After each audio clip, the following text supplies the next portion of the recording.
BSc semester 1 में short questions अगर आपने प्रिपेयर कर लिए तो पूरा पेपर आप बहुत आराम से कर लोगे। तो ये हैं वो सारे शॉर्ट क्वेश्चंस जो एग्जाम में आपके लिए रखे ही मिलेंगे 101%। और इन क्वेश्चंस को भाई बिल्कुल भी ना छोड़ना, 101% एक एक क्वेश्चन को तैयार कर लो। चलो शुरू करते हैं एक एक क्वेश्चंस को करने के लिए। तो मेरा नाम है दानियाल और आप देख रहे हो यूट्यूब चैनल जिसका नाम है क्वांटम डीएनए विद एनटीएसएसपी।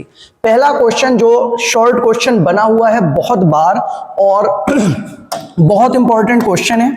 क्या पूछा गया? गैप जंक्शंस क्या होते हैं। ठीक है, पहला क्वेश्चन है गैप जंक्शंस क्या होते हैं। इस तरीके से हम लोग इसको हिंदी में और इंग्लिश में दोनों लैंग्वेज में करेंगे। ठीक है, और ऐसे ही एक एक सारे क्वेश्चंस को हम लोग इस तरीके से कंप्लीट करेंगे। तो पहला क्वेश्चन देखो, गैप जंक्शंस क्या होते हैं।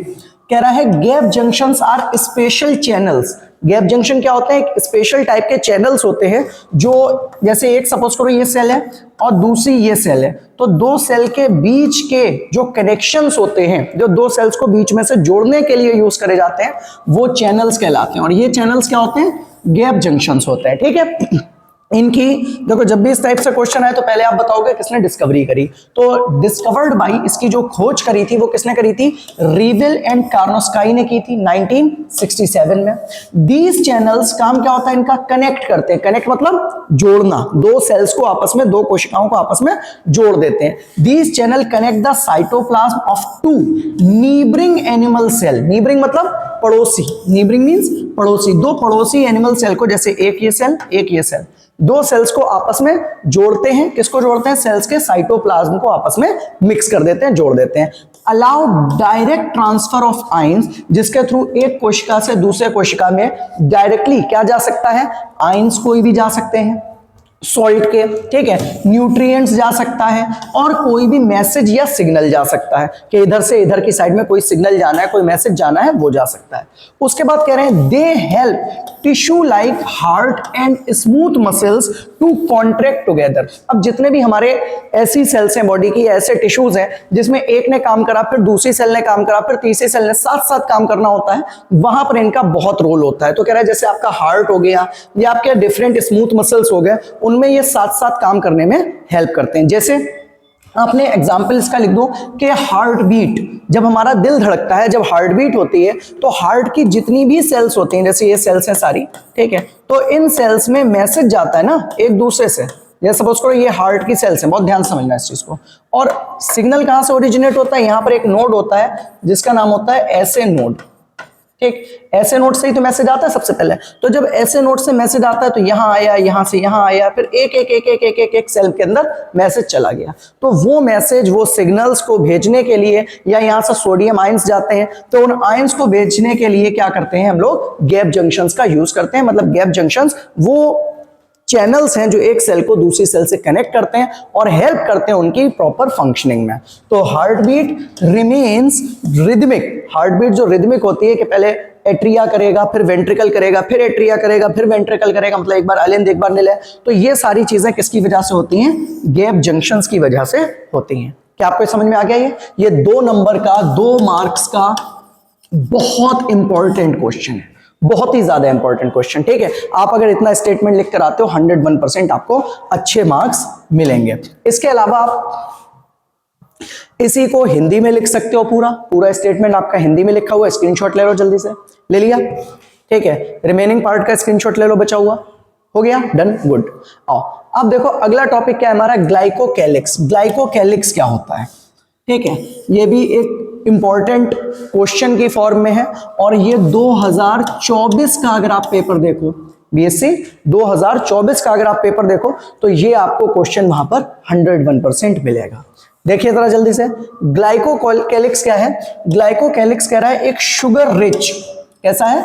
शुगर रिच प्रोटेक्टिव लेयर है discovered while studying in the electron microscopy of sales.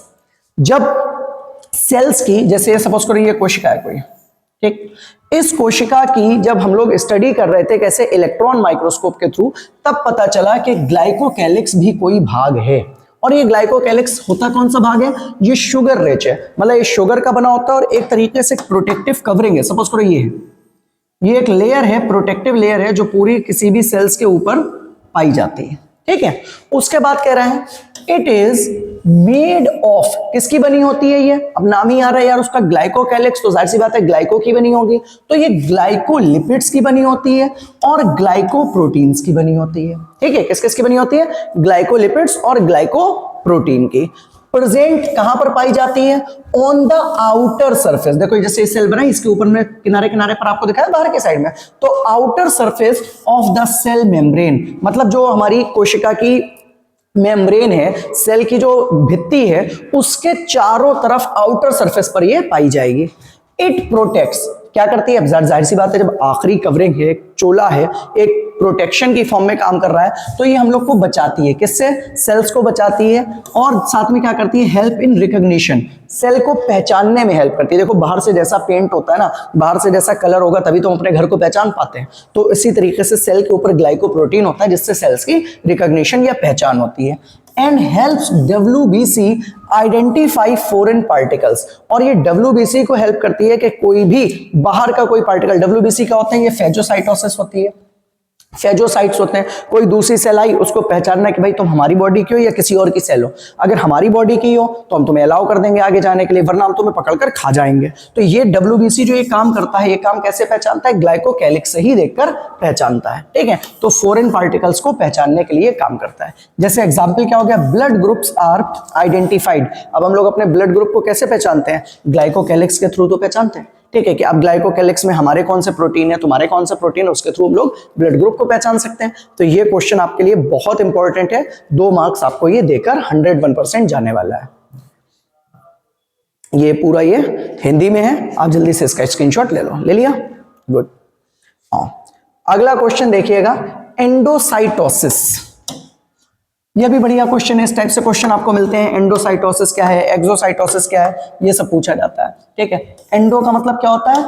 अंदर। साइटोसिस मतलब सेल, यह सेल जब किसी चीज को खाती है, ठीक है, उसको कहते हैं एंडोसाइटोसिस। तो एंडोसाइटोसिस पहले तो आप बताओगे किसने एक्सप्लेन करी, किसने समझाई? एंडोसाइटोसिस को सबसे पहले क्रिश्चियन डी डूवे साहब ने 1963 में एक्सप्लेन करी है, 1963 में समझाई। क्रिश्चियन डी डूवे कौन है? कौन है क्रिश्चियन डी डूवे? जानते हो, जिन्होंने लाइसोसोम की डिस्कवरी करी थी। नाम सुना है लाइसोसोम का? लाइसोसोम क्या है? एक कोशिकांग है, एक सेल ऑर्गेनल है, ठीक है, जो सेल्स की डेथ में हेल्प करता है, डिटॉक्सिफिकेशन में हेल्प करता है। तो वो लाइसोसोम की डिस्कवरी भी क्रिश्चियन डी डूवे ने करी थी। एंडोसाइटोसिस को भी क्रिश्चियन डी डूवे ने ही समझाया था। आगे देखिएगा, it is the process in which the cell engulf food, fluid or particles from outside by, अभी नीचे का आपको बता रहे हैं, एक मिनट देखो। जनरली क्या कह रहा है कि इट इज द प्रोसेस, ये वो प्रक्रिया है जिसमें कोई भी कोशिका, कोई भी सेल इंगल्फ मींस किसी भी चीज को पकड़कर खा लेना, किसी भी चीज को निगल लेना। ठीक है, किसको निगलती है? किसी भी फूड को बाहर से ले लिया, खा लिया, किसी भी फ्लूइड को, कोई तरल पदार्थ मिल गया उसको खा लिया, या कोई भी पार्टिकल्स मिल गया उसको बाहर से उसने निगल लिया। अब जब वो पार्टिकल्स को अपने शरीर के अंदर ले जाती है तो अपने शरीर के अंदर वो उसको किस फॉर्म में रखती है? वेसिकल की फॉर्म में। वेसिकल कैसे होते हैं? वेसिकल्स होते हैं जैसे कोई भी, सपोज करो ये सेल है, इस सेल ने बाहर कोई ये फूड था, ये क्या है? फूड है। इस फूड को इसने अपने शरीर में लिए गई अंदर, तो अब ये जो फूड अंदर आ गया, सपोज करो ये आ गया अंदर फूड, तो अब ये कहलाएगा फूड वेसिकल। ठीक है, अब ये फूड वेसिकल धीरे धीरे ऐसे आगे चलता रहेगा और इसके ऊपर एंजाइम्स पड़ते रहेंगे और ये छोटा छोटा छोटा छोटा होकर टूट जाएगा या खत्म हो जाएगा। क्लियर? तो the cell membrane folds inverts and traps. अब सेल मेम्ब्रेन क्या होती है? अंदर की तरफ थोड़ी सी घूम जाती है। कैसे घूम जाती है? जैसे देखो अभी यहां पर हम लोग देख रहे थे कि ये हमारी सेल है, ठीक, और ये हमारा फूड है। तो पहले सेल मेम्ब्रेन क्या करेगी? ऐसे करके थोड़ी सी ऐसे करके आगे बढ़ेगी, फिर ऐसे आगे बढ़ेगी, अंदर की तरफ फोल्डिंग बना ली और फिर ऐसे करके इसको अपने अंदर पकड़ लेगी जहां पर उसको चाहिए, जैसे अमीबा करता है वैसे ही सेम। ठीक है, तो इन्वर्ट की तरफ, अंदर की तरफ मुड़ जाएगी और कोई भी फूड मटेरियल होगा उसको वो खा लेगी।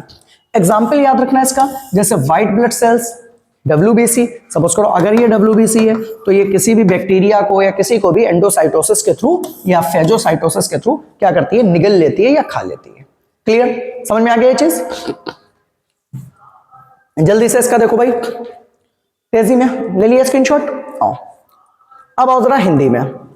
वो हिंदी में कह रहे हैं। अगला क्वेश्चन है न्यूक्लियोटाइड। यार ये जरूर मिलेगा तुम्हें क्वेश्चन, ठीक है, और ये मेरी गारंटीड है 100% 1000% और जितने परसेंट कह लो ये क्वेश्चन तुम्हें मिलेगा ही मिलेगा। क्या होता है न्यूक्लियोटाइड? पहले तो याद रखना न्यूक्लियोटाइड यूनिट्स होती हैं किसकी? Units of nucleic acid. Nucleic acid की इकाइयां होती हैं, ठीक है। अब जरा ये देखो, ये न्यूक्लिक एसिड क्या होता है? न्यूक्लिक एसिड भाई जो आपका डीएनए है या आरएनए है, ये दोनों क्या है? न्यूक्लिक एसिड है। तो न्यूक्लिक एसिड की जो इकाई है वो क्या है? न्यूक्लियोटाइड। कितनी चीज से बनी होती है? ये 3 चीजों से बनी होती है। कौन कौन सी 3 चीजें हैं? एक होता है इसके अंदर पेंटोज शुगर, ठीक, इस तरीके से ऐसे करके एक पेंटोज शुगर होती है। उसके बाद में दूसरा क्या होता है इसके अंदर? नाइट्रोजनस बेस, नाइट्रोजनी क्षार। और तीसरा कौन होता है इसके अंदर? Phosphate group. दूसरा क्या होता है? Phosphate group. तो अभी इस तरीके से ऐसे यहाँ इस कार्बन के साथ में ये जो 5th कार्बन होता है इसके साथ में लगा होता है फॉस्फेट ग्रुप, और जो हमारा 1st कार्बन होता है इसके साथ में लगा होता है नाइट्रोजनी क्षार, ठीक है, नाइट्रोजनस बेस। अब नाइट्रोजनस बेस कौन सा है वो डिपेंड करेगा हमारा न्यूक्लियोटाइड कौन सा है। नाइट्रोजनस बेस 4 हो सकते हैं, या तो एडिनिन हो सकते हैं, या ग्वानिन हो सकते हैं, या साइटोसिन हो सकते हैं, या थाइमीन हो सकते हैं। बस इसमें ये याद रखना, अगर डीएनए है तो ये 4 होंगे, और अगर आरएनए होगा तो थाइमीन की जगह पर क्या हो जाएगा? यूरेसिल हो जाएगा। बस इतनी सी चीज चेंज होगी, बाकी पूरा न्यूक्लियोटाइड का स्ट्रक्चर और सारी चीजें सेम यही रहेंगी। क्लियर? समझ में आ गई आपको? जब ये छोटे छोटे न्यूक्लियोटाइड्स आपस में मिलते रहते हैं, सपोज करो एक है, ऐसे ही दूसरा बिना, ऐसे ही तीसरा बना, तो एक लंबी जो चेन बनती है वही हमारी डीएनए और आरएनए की चेन्स बन जाती हैं, ठीक है। अब देखो यहां पर क्या कह रहा है स्टेटमेंट में? न्यूक्लियोटाइड को सबसे पहले किसने देखा था? पीए लिविन ने। किसने देखा था? पीए लिविन ने 1999 में देखा था। उसके 1919 में।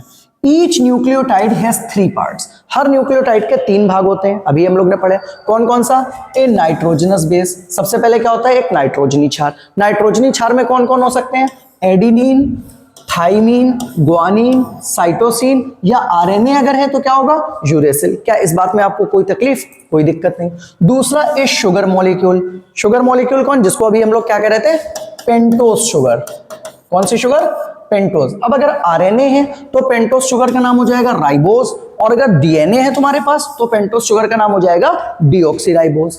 एंड अ फॉस्फेट ग्रुप, और तीसरा क्या होगा? फॉस्फेट ग्रुप होगा। क्या इतनी बात समझ में आ गई? कौन कौन सी 3 चीजें? फिर से बोलो मेरा भाई।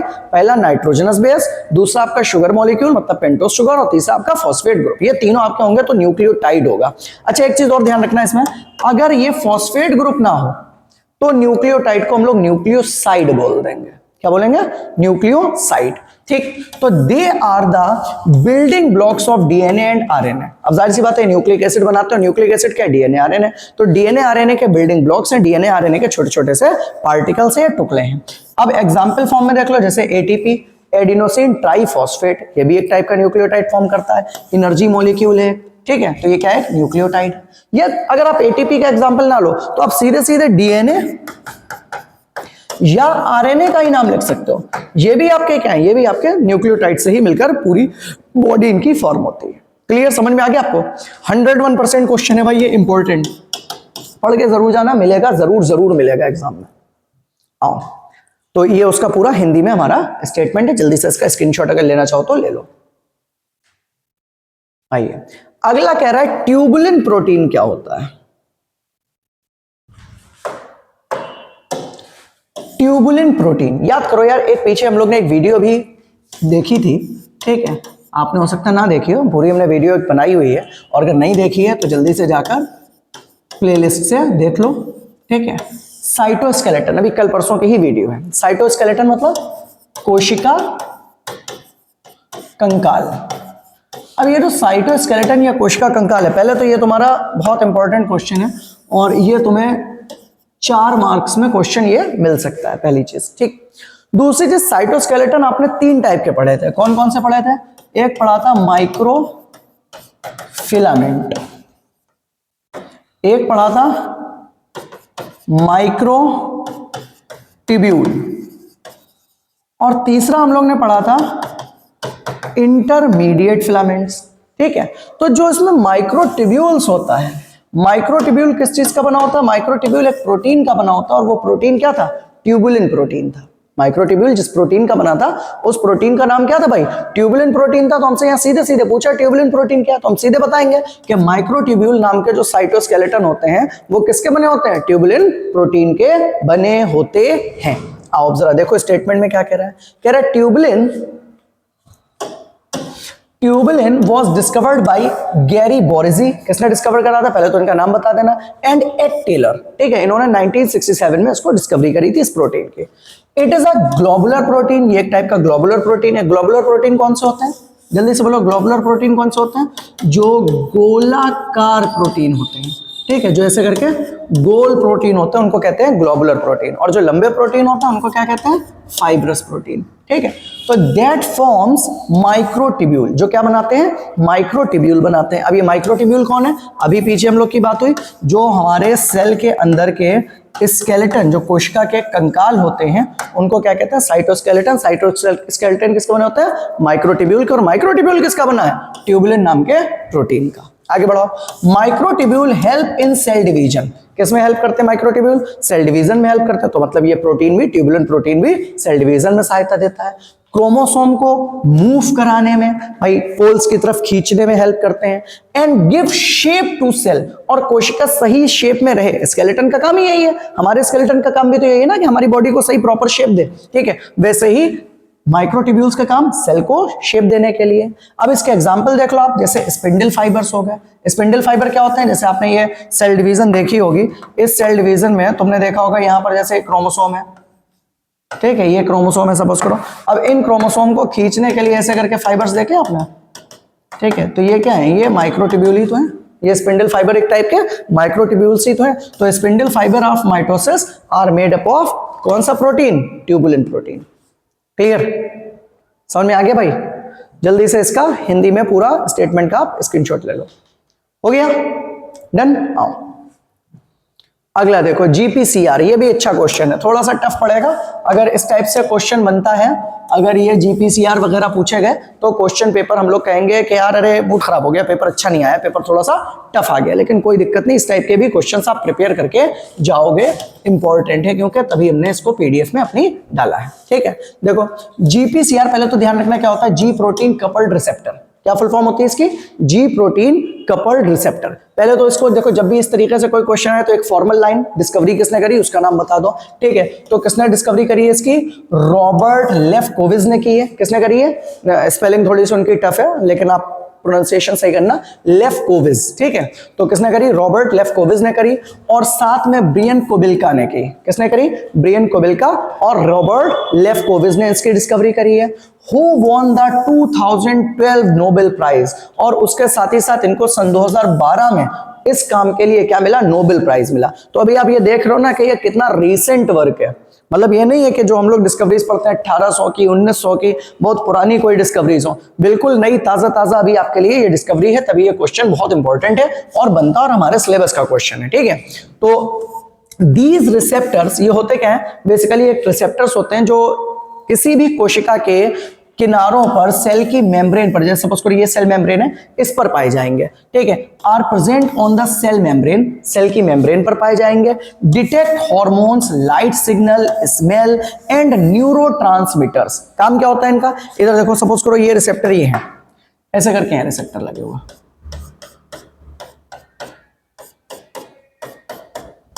ठीक है, ये रिसेप्टर लगे। अब इन रिसेप्टर का काम क्या है कि आसपास हमारे कोई भी, सपोज करो हार्मोन्स आ रहे हैं, ठीक है, कोई भी हार्मोन आ रहा है, उस हार्मोन को पहचानना कि भाई ये जो हार्मोन आ रहा है ये हार्मोन कौन है, इसको हम अपने साथ जोड़ें या ना जोड़ें, अगर जोड़ें तो इसको कैसे काम करेंगे इससे।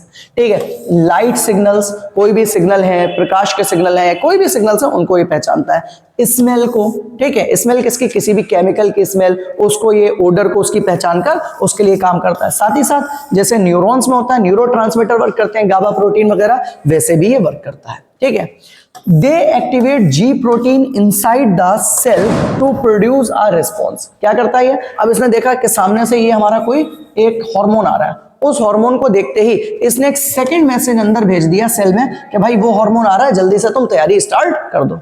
अब सेल इस हार्मोन के लिए क्या कर देगी, रिस्पॉन्स कर देगी। सेल इस हार्मोन के लिए जो भी सेल को काम करना होगा वो काम स्टार्ट हो जाएगा। तो ये वो जी प्रोटीन जो है कपल्ड रिसेप्टर्स, ये वो बच्चे हैं, सपोज करो जैसे कभी कभी होता नहीं है कि जब आप आजकल शादियों का टाइम, आप शादी वगैरह में जा रहे होगे तो 2-4 बच्चे या 2-4 लोग ना होते हैं, वो कतई गेट पे से खड़े होते हैं मैरिज लॉन के, बिल्कुल उनका कोई अंदर काम ही नहीं होता, गेट पे खड़े होते हैं। और जैसे ही बारात आने वाली होती है वो अंदर जाकर एकदम तेज बताते हैं बारात आने वाली है, बारात आने वाली है। सेम वही काम है इनका। क्या काम है इनका, जीपीसीआर का? ये पहले से जाकर सेल को बता देते हैं कि अरे ये हार्मोन आ रहा है, ये वाले सेंस होने वाला है, ये वाला प्रोटीन आने वाला है। सारी चीजें वो अपनी सेल को आकर जल्दी जल्दी इन्फॉर्म करते रहते हैं। ठीक है, तो ये सेल उसके लिए क्या करती है, रिस्पॉन्स कर सकती है बेटर। ठीक है, तो इस एग्जाम्पल इनका जैसे sense of smell works through GPCR, जो सूंघने की आपकी क्षमता है, ठीक है, वो भी आपके किसके थ्रू काम करती है, जीपीसीआर के थ्रू, मतलब जी प्रोटीन कपल्ड रिसेप्टर के थ्रू काम करती है। समझ में आ गया आपको? इजीएस्ट लैंग्वेज है मेरा भाई, है ये सबसे आसान लैंग्वेज है। और अगर तुम यही सारी चीजों को बुक से उठाकर देखोगे तो बहुत टफ लैंग्वेज है। ठीक है, तो उसको बहुत इजी करके आपके लिए रिप्रेजेंट कर रहे हैं। ठीक है, तो आप इसको तैयार जरूर करना, तुम्हारे एग्जाम के लिए ये बहुत ज्यादा इंपॉर्टेंट है। ठीक है, 101%। और इस टाइप के क्वेश्चन आते हैं, फिर ये कहा जाता है कि यार पेपर जो है वो टफ आ गया, आउट ऑफ सिलेबस आ गया। कोई आउट ऑफ सिलेबस नहीं है, सारी चीजें तुम्हारे सिलेबस का पार्ट है। और अभी भी अगर आपने बीएससी की प्रिपरेशन नहीं करी हो, ठीक है, तो जल्दी से पूरी चेक करो, एक प्लेलिस्ट है। ठीक है, पूरी एक प्लेलिस्ट पड़ी है बीएससी की आपकी। ठीक है, इसी चैनल के ऊपर वहां पर जाओ और उस प्लेलिस्ट में आपको लाइन से सारी वीडियो मिल जाएंगी जूलॉजी, बॉटनी और केमिस्ट्री की। उन सारी वीडियोस को आप देख लो। अभी अगर आपका कल भी पेपर होने वाला है, आप एक बार सारी फर्स्ट सेमेस्टर की अगर हो तो सारी फर्स्ट सेमेस्टर की वीडियोस आप एक बार देख लो। मेरी गारंटी है 101% मेरा भाई आपके फुल मार्क्स आएंगे अगर तुमने उतना जाकर कॉपी के ऊपर लिख दिया तो। और अगर आप अभी चैनल पर नए हो तो जल्दी से सब्सक्राइब कर लो। चैनल का नाम है क्वांटम डीएनए विद एनटीएसएसपी। ठीक है, तो ये पहले तो आप सब्सक्राइब कर लो। और दूसरी चीज, अगर आपने वीडियोस नहीं देखे हैं तो आप जाकर देखो, 101% तुम्हारे पूरे मार्क्स की गारंटी मेरी है। आओ, अब यही पूरे क्वेश्चन को जरा जल्दी से हिंदी में इसका पूरा स्टेटमेंट लिखा है, इस स्टेटमेंट का आप स्क्रीनशॉट ले लो अगर आप हिंदी मीडियम स्टूडेंट हो तो। ले लिया, आगे आओ। अगला टॉपिक देखो क्या है, एपोप्टोसिस। बहुत बढ़िया टॉपिक है, बहुत बार इसका क्वेश्चन बना है। दूसरा इसका नाम होता है सेलुलर डेथ, कोशिका की मृत्यु हो जाना। ठीक है, कोशिका के टेम हो जाना। तो सबसे पहले तो एपोप्टोसिस को किसने समझाया था? ठीक है, केर ने, विली ने और करी ने। किसने? केर, विली और करी। कड़ी नहीं है ये, करी है, ध्यान रखना। ठीक है, तो इन्होंने 1972 में एपोप्टोसिस मतलब सेलुलर डेथ को समझाया। होता क्या है, ये प्रोग्राम्ड सेल डेथ है। ऐसा नहीं है कि कोई कोशिका अपने आप मर गई, ये कोशिका को मारने के लिए एक पूरी साजिश है, एक पूरा प्रोग्राम है। ठीक है, तो एक प्रोग्राम सेलुलर डेथ होती है जो हमारी बॉडी खुद मैनेज करती है। ठीक है, और वो बहुत जरूरी है। वेयर डैमेज्ड और unwanted cells are removed safely. ठीक है, कोई भी हमारी सेल, जैसे हमने कहा भाई इसकी एज कंप्लीट हो गई, ठीक है, जैसे आपने सुना होगा बचपन से ही पढ़ते आ रहे हो कि आरबीसीज की जो लाइफ स्पैन होता है वो कितना है, अप्रोक्स 120 डेज का माना जाता है ना। ठीक है, तो वो 120 डेज के बाद क्या होगा, उसकी सेल की डेथ तो करना है ना। अब 120 डेज हो गया, उसको खत्म करना है, नहीं करना है। ठीक है, तो उसको सेफली बॉडी से रिमूव करने के लिए जो पूरा प्रोग्राम चलाते हैं उसको क्या कहते हैं, एपोप्टोसिस कहते हैं। द सेल श्रिंक, सबसे पहले क्या होती है कि जो भी हमारी कोशिका है, जैसे सपोज करो ये कोई शेड सेल है, ठीक है, ये अपना जितना साइटोप्लाज्म वगैरह है उसको लूज कर देगी। ठीक है, उसको उस सेल को वापस कर देगी और ये एकदम से क्या हो जाएगी, इस तरीके से ऐसे सिकुड़ सी जाएगी, बिल्कुल मुरझा जाएगी। डीएनए जो इसके अंदर का है वो सारा डीएनए क्या हो जाएगा, टूट जाएगा। जो अंदर का जितना भी जेनेटिक मटेरियल था वो सारा जेनेटिक मटेरियल डीएनए टूट जाएगा। And apoptotic bodies are formed, और अंदर वेसिकल्स छोटे छोटे बन जाएंगे जिनको हम लोग एपोप्टोटिक बॉडीज कहते हैं, जो सेल को खत्म करने में हेल्प करेंगे। Which are eaten by phagocytes, और अब ये छोटे छोटे से जो पूरी सेल है ये छोटे छोटे पार्ट्स में टूट गई और फिर जो WBC वगैरह होंगे, व्हाइट ब्लड सेल्स, वो आकर इसको खाना शुरू कर देंगे, इसको खत्म कर देंगे। ठीक है, जरूरी है ये। क्यों जरूरी है ये हमारी बॉडी के लिए? सपोज करो जिस टाइम एम्ब्रियो बन रहा है, ठीक है, एम्ब्रियो के बनते टाइम में इस तरीके से सपोज करो आपके हैंड्स का फॉर्मेशन हो रहा है, आपके हाथ का फॉर्मेशन हो रहा है, ठीक। अब यार लगातार सेल डिवीजन होती रहेगी तो भाई ये जो तुम्हारे ये देखो, ये जो हाथ के बीच में गैप है यहां पर भी तो सेल डिवीजन हो जाएगी ना। और अगर यहां पर सेल डिवीजन हो गई तो ये उंगलियां जुड़ी रहनी चाहिए, पर तो ये कटिंग यहां पर आ रही है, इसका मतलब यहां पर सेल जो बन रही होंगी वो सेल खत्म हो रही है ना। और वो सेल खत्म कैसे हो रही है? एपोप्टोसिस के थ्रू। तो अगर एपोप्टोसिस ना हो तो हमारी बॉडी में कोई शेप ही ना हो। अगर एपोप्टोसिस ना हो, आपके कोई ऑर्गन्स की कटिंग, कोई मार्जिन कुछ हो ही ना, एकदम बिल्कुल ब्लंट बॉडी हो जाए हमारी, ठीक है। तो जैसे फिंगर फॉर्मेशन हो गया एम्ब्रियो का, ये किसकी वजह से होता है? It is due to apoptosis. Clear? समझ में आ रहा ना? आगे बढ़ाओ। अगला क्वेश्चन, वो इसका जल्दी से भाई स्क्रीनशॉट ले लो। ले लिया? डन? आओ अगला देखो, एलिफेंटिएसिस। एलिफेंटिएसिस में क्या पूछा गया हम लोग से? सर जी देख लीजिए, लंबी तो नहीं हो रही वीडियो। एलिफेंटिएसिस क्या होता है? ये एक टाइप की डिजीज है जिसको आपसे दूसरा नाम फाइलेरियसिस से आ सकता है, ठीक है। या फिर साथ ही साथ ये आपका हिंदी में हाथी पांव रोग के नाम से पूछा जा सकता है। किस नाम से पूछा जा सकता है? हाथी पांव रोग के नाम से। अब इसमें होता क्या एलिफेंटिएसिस, फाइलेरियसिस या हाथी पांव में? इसमें यार एक निमेटोड है, ठीक है, एक निमेटोड है जिसका नाम है वुकेरेरिया। स्पेलिंग जब लिखोगे तो वुकेरेरिया लिखोगे, लेकिन पढ़ोगे वुकेरिया, ठीक है। बैंक्रॉफ्टाई ये इसकी स्पीशीज है। अब ये होता क्या है? ये एक मच्छर है, उसके थ्रू ये ट्रांसफर होता है, ठीक है। मच्छर कौन सा? उसका नाम भी याद रखना, क्यूलेक्स, ठीक। क्यूलेक्स मच्छर जब ये वुकेरिया बैंक्रॉफ्टाई को सक कर लेता है किसी की बॉडी से और लेकर आकर किसी हेल्दी इंसान को काटता है, ठीक है, तो हेल्दी इंसान के अंदर ये वुकेरिया बैंक्रॉफ्टाई को मच्छर ले जाकर छोड़ देता है, ठीक। अब जब हमारी बॉडी के अंदर ये आ गया तो जो आपका लिम्फ है, जो बॉडी में ब्लड के साथ जो लिम्फ बहता है, ये उस लिम्फ में बीच में आकर फंस जाते हैं, ब्लॉक कर देते हैं पूरे लिम्फ को। और जब इन्होंने पूरा रास्ता ब्लॉक कर दिया, तो लिम्फ वहां पर जमा होने लगेगा। और जब लिम्फ इकट्ठा होने लगेगा तो वो एरिया, वो पार्ट हमें कैसा दिखाई देगा? स्वेलिंग दिखाई देगी वहां पर। और वो स्वेलिंग कैसी होती है? बहुत सीवियर होती है। तो उसकी वजह से हमारे जो नॉर्मल पैर हैं, ठीक है, वो एकदम ऐसे करके फैल जाते हैं। ये ज्यादातर मेल में टेस्टिस में ये प्रॉब्लम होती है कि टेस्टिस जो होते हैं वो हमारे एकदम एनलार्ज हो जाता है, सूज जाते हैं। या फीमेल में ब्रेस्ट में ये प्रॉब्लम आती है, ठीक है, कि फाइलेरिया की वजह से वो ब्रेस्ट एनलार्जमेंट हो जाता है बहुत ज्यादा, ठीक है, और बहुत सीवियर प्रॉब्लम है ये। तो एलिफेंटिएसिस, नाम ही उसका एलिफेंटिएसिस इसी वजह से रखा है कि हाथी पांव रोग हो जाता है। Is caused by filarial worm. किसके थ्रू होता है? Filarial worm. ये है फाइलेरियल वर्म, वोकेरिया बैंक्रॉफ्टाई, ठीक है। मेनली वोकेरिया बैंक्रॉफ्टाई, जिसका साइंटिफिक नेम मेनली क्या है? वोकेरिया बैंक्रॉफ्टाई, जिसको डिस्कवर किया था एक बैंक्रॉफ्ट नाम के व्यक्ति ने, तभी उसके नाम की वजह से इसको बैंक्रॉफ्टाई बोल रहे हैं। The worms block lymph vessels, तो जो हमारी लिम्फ की वेसल्स है उसको ब्लॉक कर देती हैं, ठीक है, कॉजिंग, जिसकी वजह से एक्सट्रीम स्वेलिंग, अत्यधिक सूजन आ जाती है। कहां पर? लेग्स में, आर्म्स में मतलब पैरों में, हाथों में, एंड जिनाइटल्स। जिनाइटल मतलब आपके टेस्टिस वगैरह में बहुत ज्यादा स्वेलिंग आ जाती है। It spread through. अब ये किसके थ्रू फैलता है? अभी हम लोग ने बात करी, एक मच्छर है जिसका नाम है क्यूलेक्स, ठीक है। तो देखो, it spread through mosquito bytes. कौन सा मॉस्किटो बाइट? एग्जांपल में हम लोग लिखा हुआ है क्यूलेक्स मॉस्किटो। तो क्यूलेक्स मॉस्किटो जो है एक बंदे से दूसरे बंदे में फाइलेरिया वगैरह को पहुंचाता है। बहुत खतरनाक टाइप की ये डिजीज होती है, ठीक है। माइक्रोफाइलेरी इसके छोटे छोटे से लार्वी होते हैं। जल्दी से तेजी में इसका स्क्रीनशॉट ले लीजिए। डन? गुड। अगला देखो क्या है? Kappa particle. अब ये कप्पा पार्टिकल्स क्या होते हैं, इनको जल्दी से आप देखो तेजी में, ठीक है। देखो भाई, kappa particle were discovered in paramecium. सबसे पहले कप्पा पार्टिकल्स को किसमें देखा गया? पैरामीशियम में। पैरामीशियम तो जानते हो आप, कौन है पैरामीशियम? अमीबा का चचेरा भाई, एक प्रोटोजोन है, ठीक। उसके बाद में ये जो पैरामीशियम है उसकी बहुत सी स्पीशीज होती है, तो यहाँ स्पीशीज लिखी है पैरामीशियम ऑरेलिया, ठीक है, पूरी स्पीशीज लिखी है। By Tracy Sonneborn. Tracy Sonneborn scientist है, उन्होंने डिस्कवर किया था।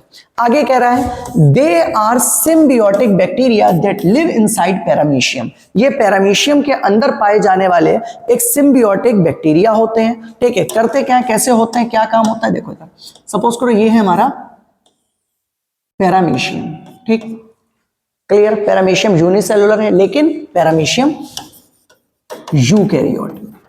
तो यूकैरियोटिक जो होते हैं वो कैसे होते हैं? एडवांस होते हैं, बड़े होते हैं। बैक्टीरिया कैसे होते हैं? प्रोकैरियोटिक। अब सपोज करो कोई बैक्टीरिया इसकी बॉडी के अंदर आकर रह रहा है, ये आ गया बैक्टीरिया, ठीक। कोई भी बैक्टीरिया जो पैरामीशियम के शरीर के अंदर रहेगा उसको हम लोग कप्पा पार्टिकल कहेंगे। क्लियर? अब ये कप्पा पार्टिकल करते क्या अंदर आकर? ये प्रोड्यूस करते हैं कुछ टॉक्सिन, कुछ पॉइजन प्रोड्यूस करते हैं जिनका नाम है पैरामिसिन।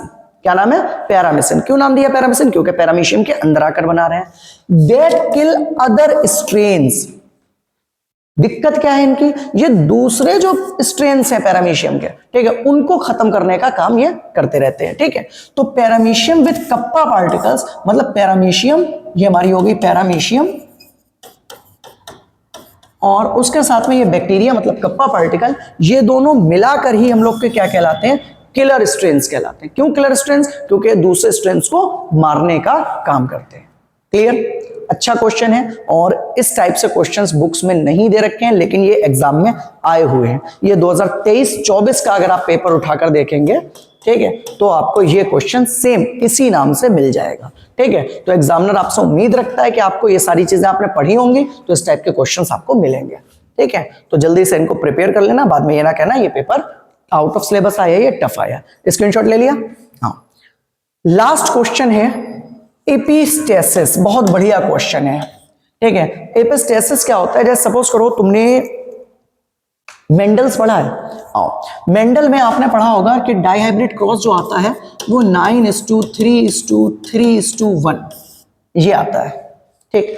अब ये 9:3:3:1 हमेशा नहीं होता, हमेशा 9:3:3:1 नहीं होता। कभी कभी क्या होता है कि ये जो आपको 9 कैरेक्टर अलग दिखते हैं, 3 अलग दिखते हैं, 3 अलग दिखते हैं, पढ़ा तो है ना? अगर पढ़ा है तभी आपको समझ में आएगा, ठीक है। तो ये, और अगर नहीं पढ़ा हो तो जूलॉजी की एक पूरी सारे शॉर्ट क्वेश्चंस की वीडियो और पड़ी हुई है, ठीक है, आप उसको देख लो, उसमें आपको ये मिल जाएगा, ठीक है। तो 9:3:3:1 कितने हो गए? 16। कभी कभी क्या हो जाता है, ये 15:1 भी हो जाता है। मतलब ये 9, ये 3 आपस में मिल गए। कैसे मिल गए? मतलब जो 9 थे, जो 9 कलर थे, उन्होंने ये 3 और 3 कलर को खत्म कर दिया। बोले भाई तुम लोग अलग नहीं दिखोगे, तुम अब हमारे साथ ही दिखोगे, ठीक है। तो ये 15:1 की फॉर्म में दिखने लगे। समझ में आ रहा है आपको मेरी बात? एपिस्टेसिस का मीनिंग होता है मास्क कर देना, किसी चीज को हाइड कर देना, किसी को छुपा देना, ठीक है। मतलब कोई एक व्यक्ति किसी दूसरे व्यक्ति को अपने सामने छुपा दे रहा है, मतलब उसकी वजह से दूसरा इंसान एक्सप्रेस नहीं कर पा रहा, अपने आप को शो नहीं कर पा रहा, दिख नहीं पा रहा है, तो उसको ही क्या कहते हैं? एपिस्टेसिस कहते हैं। तो बहुत बार ऐसा होता है कि हमारे किसी एक कैरेक्टर की वजह से हमारे दूसरे कैरेक्टर्स नहीं एक्सप्रेस हो पाते हैं, ठीक है। तो देखिए एपिस्टेसिस को एक्सप्लेन किसने करा था? बेटसन ने, विलियम बेटसन, जेनेटिक्स में बहुत ज्यादा काम करा इन्होंने, जेनेटिक्स में। तो in epistasis one gene control और hides the expression of another gene. मतलब कोई एक जीन है, उस जीन की वजह से जब दूसरे जीन को अपने आप को एक्सप्रेस करने का मौका ना मिले तो उसको क्या कहेंगे? एपिस्टेसिस कहेंगे। जैसे कोट कलर इन माइस, जो चूहे होते हैं उनकी जो बॉडी कलर होता है वो। अब जब चूहों की बॉडी कलर की आप बात कर रहे हो तो जीन डिसाइड कलर, जैसे ब्लैक या ब्राउन कलर होगा, ये जीन डिसाइड करेगा। तो कभी कभी क्या होता है कि ब्लैक और ब्राउन कलर उसको डिसाइड करते करते कोई अनदर जीन वहां पर आ जाता है जो पिगमेंटेशन को ब्लॉक कर देता है कि ना ब्लैक कलर दिखाई देगा ना ही ब्राउन कलर दिखाई देगा, और उसकी वजह से चूहे का या माउस का कलर कैसा हो जाता है? व्हाइट, जिसको हम लोग अल्बिनो माइस कहते हैं। देखा आपने व्हाइट कलर के चूहे, ठीक है। तो व्हाइट कलर के चूहे क्यों हो जाते हैं? क्योंकि उनके अंदर ब्लैक और ब्राउन कलर एपिस्टेसिस के थ्रू क्या हो जाता है? हाइड हो जाता है, छुप जाता है। क्या ये आपको समझ में आ गया क्वेश्चन? पक्की बात? इसका जरा जल्दी से स्क्रीनशॉट ले लो हिंदी में। डन? गुड। तो भाई ये थे हमारे मोस्ट इंपॉर्टेंट क्वेश्चंस जो बीएससी फर्स्ट सेमेस्टर के लिए आपके जरूर आएंगे, ठीक है। और ये 2023-2024 के पेपर में आए हुए सारे क्वेश्चंस हैं, ठीक है। इनको प्रिपेयर करो, साथ ही साथ वीडियो को शेयर करना जरूर, और अपने अपने दोस्तों को बता देना कि यार ये चैनल पे सारी चीजें बिल्कुल फ्रीली अवेलेबल है, ठीक है। मिलेंगे हम लोग नेक्स्ट वीडियो में, जब तक के लिए बहुत बहुत शुक्रिया।